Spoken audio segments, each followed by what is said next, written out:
Il y a deux manières de le voir. La manière pessimiste, à dire si on reste comme on est mort, ce qui est quand même une vérité.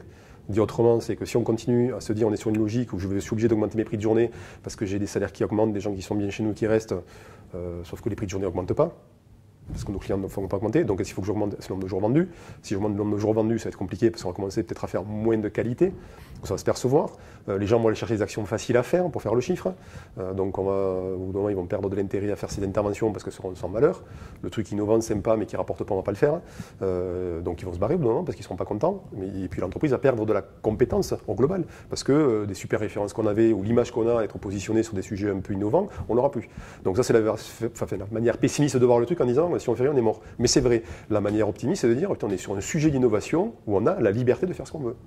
Et on est sur un sujet où il vaut mieux être les premiers, parce qu'on va co-construire finalement ce que l'on veut. Et peut-être que demain, on construira une nouvelle façon d'intervenir en tant qu'ergonome. Ça ne me dérange pas.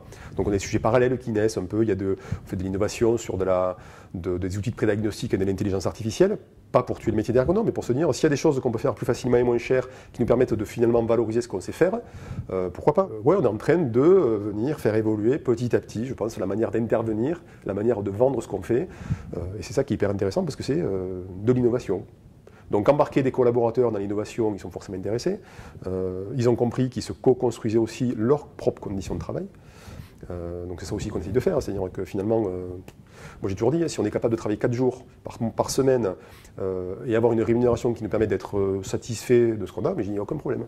J'ai dit, vous avez toute l'attitude pour me proposer ce qu'il faut, donc pourquoi pas.